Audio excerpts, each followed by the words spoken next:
And it is Friday, July 17, 2026 at 7:30 a.m.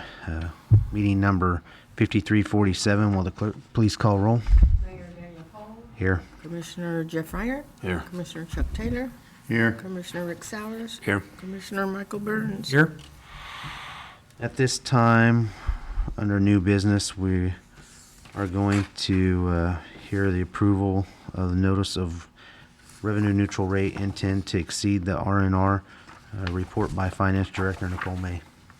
Mayor and Commissioners, for approval today is the notice of intent to exceed the revenue neutral rate. The county clerk must be notified by July 20th if the municipality intends to exceed the revenue neutral rate.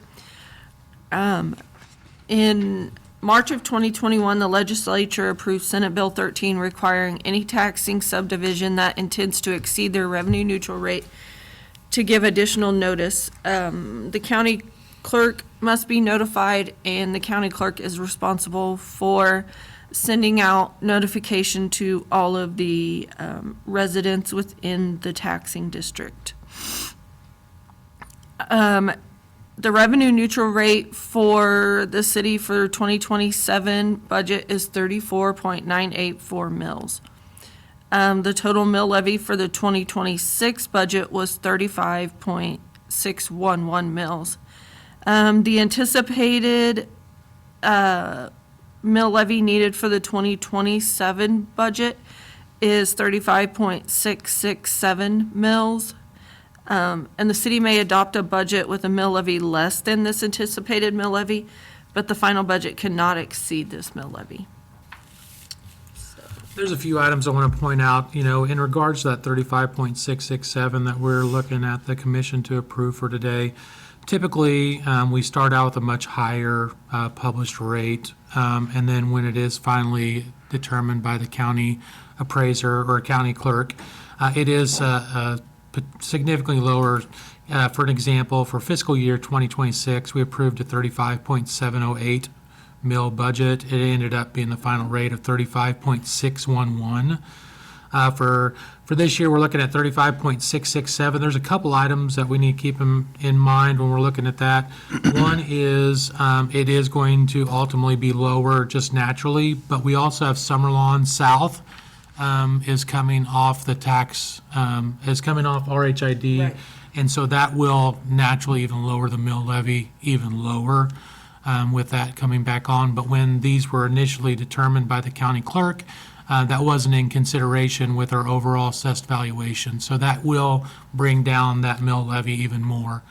The difference really that we're looking at as we're presenting right now over 2026 for 2027 is only, even with the 35.667 published mill levy, or at least shown and committed to at this point in the budget process, it's only $160,000 increase over 2026's total property tax budget.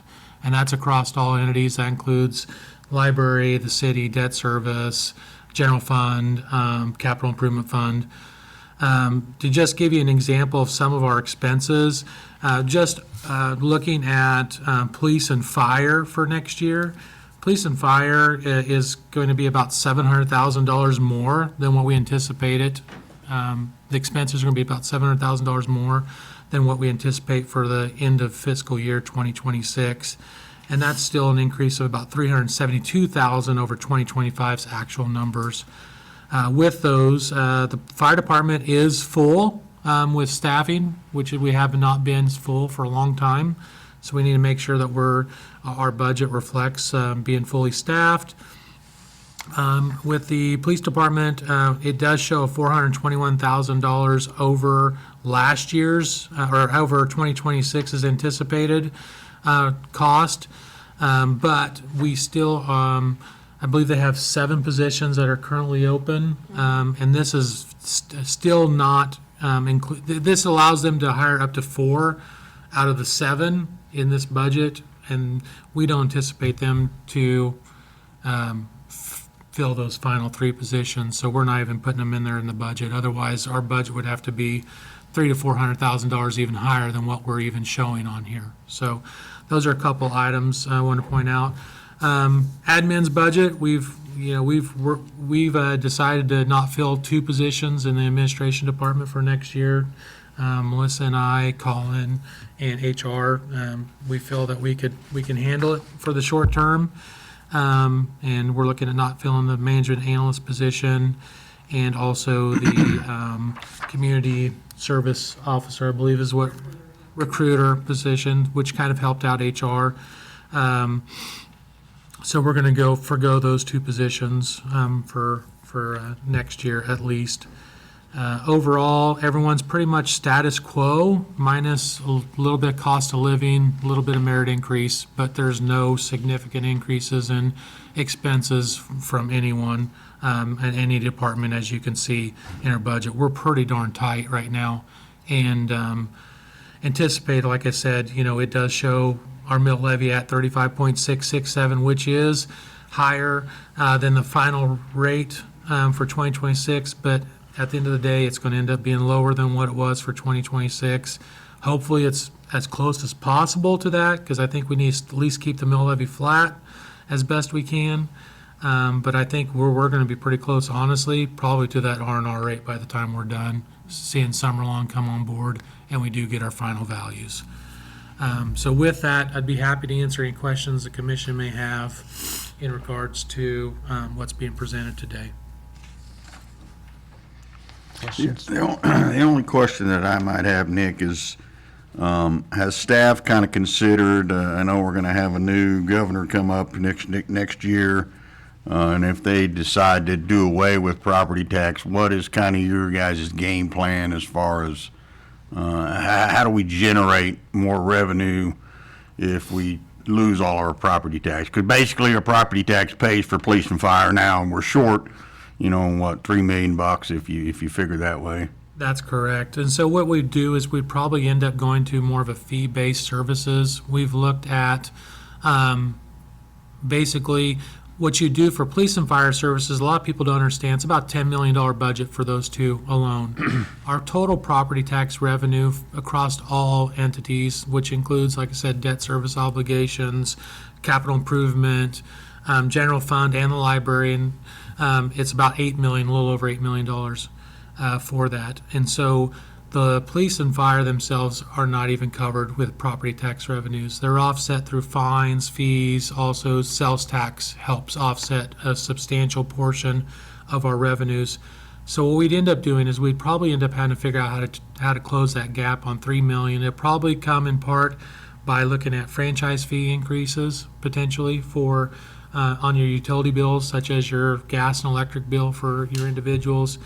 It may end up coming in the form of basically a police and fire service fee. What we would do is basically we would have to determine what that gap is, basically. So if it's $3 million, we kind of already did some rough math on that. For $3 million, if you were to apply it citywide, and the most fair way as of right now to look at is how much square feet do you own in the city of Dodge City? And so if you have, let's say, a 10,000 square foot parcel and you need $3 million, it's about 41 million square feet of real estate in Dodge City. So what you do then at that point is you'd basically take that 41 million or 410 million, I can't remember what it was, I think it's 41 million square feet.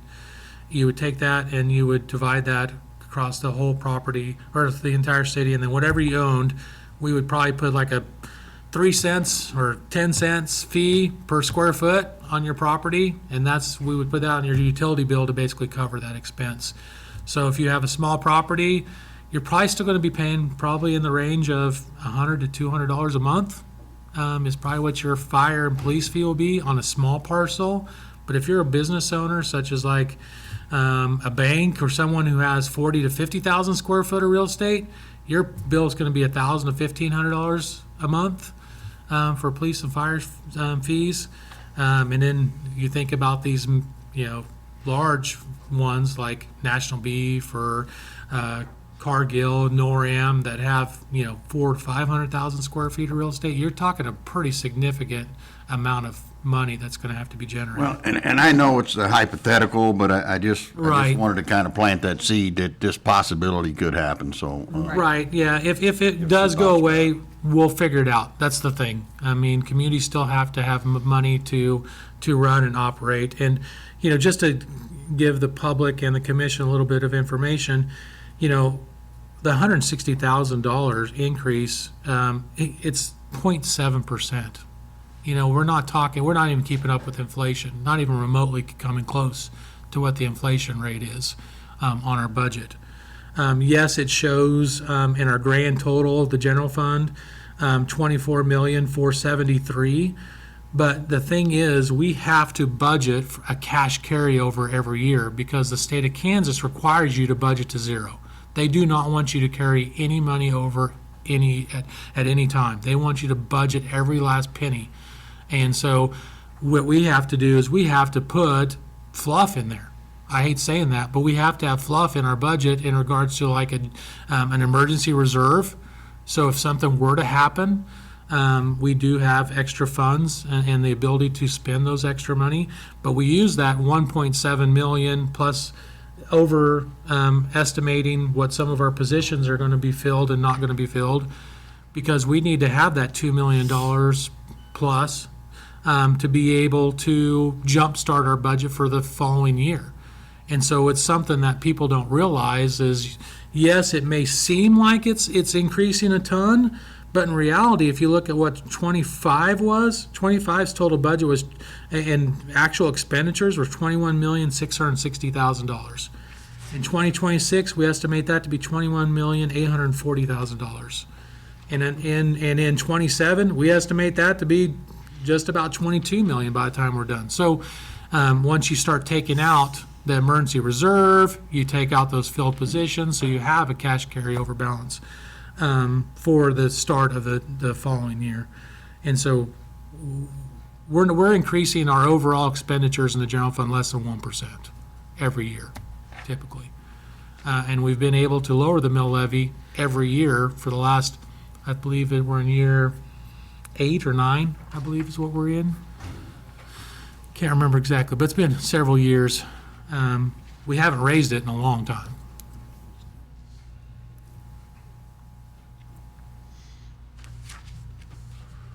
This is the same song and dance we go through. I mean, it's good campaign rhetoric, right? To run around and say my property taxes and your property taxes are too high. I guess the conversation a long time ago has got to be a balanced stool between income taxes, property taxes, and sales tax. And so I think we've hit a good balance overall here as well as we can do. If it goes away, well, then it's either we can't assess income tax, but it's sales tax and user fees, which is frankly another form of tax.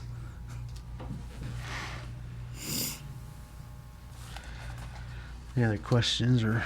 I guess I know we've had some appointments sent out. I wanted to get a sense of like, what is our path forward here in regards to the 2027 budget leading up to what feels like a final adoption date towards the end of September? So as the calendar I've kind of penciled out now, we would approve the budget at the September 7th meeting. So we will plan to have work sessions prior to both of the meetings in August. And I will get you more detail in a draft. The draft that you guys have in front of you today is only the tax levy funds, but I will get you drafts of the entire budget, hopefully by middle of the week next week. It is the notification date to the county clerk always July 20th, or does it change based on how the calendar falls? It's July 20th.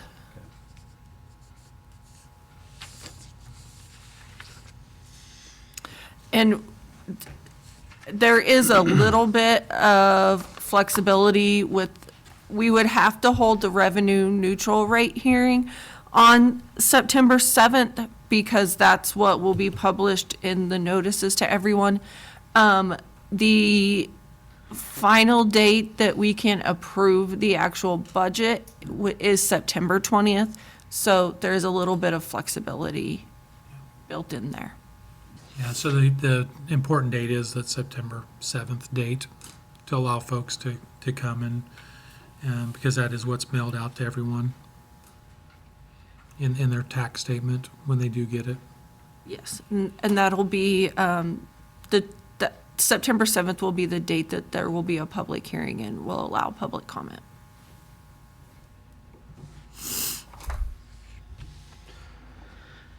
Anything else? Any action on this item?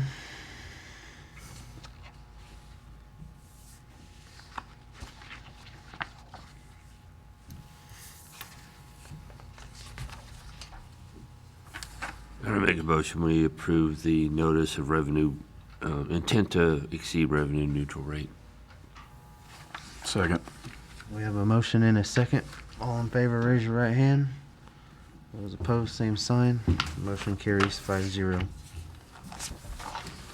This time, commission have anything else they'd like to bring up? I'm gonna make a motion that we adjourn. Second. We have a motion for adjournment and a second. All in favor, raise your right hand. Those opposed, same sign. We're adjourned.